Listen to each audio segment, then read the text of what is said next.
Hey everybody.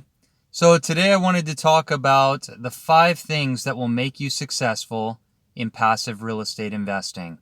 So the first thing you need to know is, what is your big why? Why do you want to be successful? Why do you want to make the money that can secure your financial future?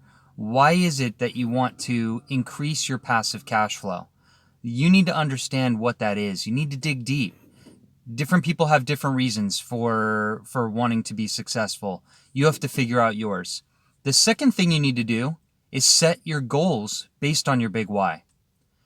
Align everything in your life around the reasons why you're doing this. So you need to have financial reasons, you need to have career reasons, you need to have educational reasons, familial reasons, also things related to hobbies and recreations, and also to giving back to society, your charitable reasons for what you're doing. Set those goals in each of those areas about what you're looking to accomplish. And some of those goals will take a back seat depending on what's the priority right now, but you need to set those goals and align that with your big why. The third thing you need to look at is, once you start doing the investing, you need to have your strategy. And the third thing is diversification. You need to look at the diversification that you're putting into your real estate investing. You want to invest in different types of asset classes, in different geographic locations, and with different sponsors. You don't only want to invest by yourself, and you don't only want to invest with one manager that you like, know, and trust. You should spread that around. Try and find a number of different sponsors who are doing different things in different geographic locations, and they're better at that asset class than you are. And so that would be the third thing. Another element you can look at longer term, if you're open to it, is also doing foreign investing, where you're investing outside of your home country and maybe getting some exposure to some different currencies. Not everyone has that desire. Not everyone has that need to get that level of diversification, but it is another avenue. The fourth element that we're going to look at is called the equity leverage method. So equity leverage is interesting. Leverage, most of us know. If you just think about leverage on its own, that is effectively putting debt against a property and then leveraging your equity in that property.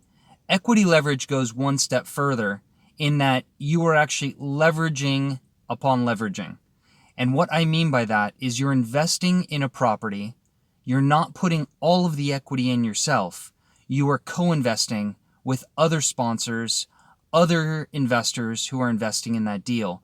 And so not only are you getting the benefit of leverage from the real estate debt placed at the property level, but you're also getting the benefit of having to put a smaller amount of equity into a deal, but still having the upside potential on that equity. And that also provides you with further diversification, because you're allowed to spread your net worth around, and you sprinkle it into multiple deals with different sponsors in different geographic locations. Good example of that is, if you have $1 million property that you're looking to acquire, you might be able to get 60% debt, let's call it, on this, and 40% of that would be equity. So you'd have a $600,000 loan and $400,000 of equity. Instead of putting in the full $400,000 yourself, even though you get all that cash flow, you're diversifying your money, and what you could do is put in $50,000 of the $400,000. And in that respect, then you have 1/8 of the ownership. So you're a 12.5% owner in that property, but you still have the cash flow there, and you still have the upside. Now, if you have $400,000 to invest, that would give you the ability to invest in 8 different deals at $50,000 a pop, thereby giving you a little bit more diversification and also leveraging your equity in multiple deals. So that long term, I believe that improves your passive cash flow. It also improves your net worth. And it also secures your original capital position. The fifth element that we want to consider when you're doing passive cash flow investing is what we call the AIR method. The AIR method, AIRR, and that's analyze, invest, recapitalize, either through a refinance, a recapitalization, or a sale. And then the fourth element, the last R, is reinvest. And then the cycle starts again. It's effectively our investment loop. And what we look at is the analysis is extremely important. So you're doing the analysis in two areas. You do the analysis in the beginning because you need to analyze everything related to that deal to make sure it is a deal that is worth investing in. You need to look at the cash flow. You need to look at the rent roll. You need to look at the lease expirations. You need to look at the strength of the tenants. You need to look at the strength of the market. You need to look at the reports related to the property. The appraisal, is it worth what you're paying? Environmental reports. Are there any known environmental issues at the property level? Is there anything wrong with the structure, the roof, the mechanical? You need to dig deep. You need to look at everything that you possibly can to make sure it's a good deal. Once you know it's a good deal, then you invest.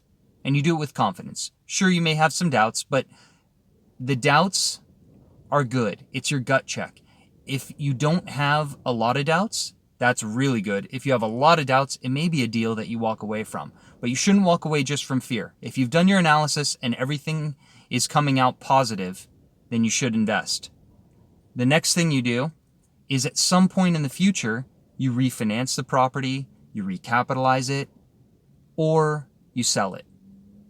Once you do that, my strategy is to take the proceeds, either from a refinance, a sale, or a recapitalization, and you reinvest that into a new deal. And that way, you can grow your passive cash flow, you can grow your net worth because you're adding assets to your balance sheet.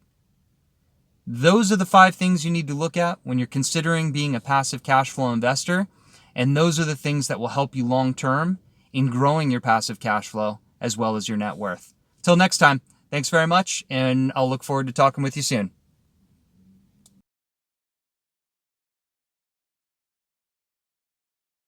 Is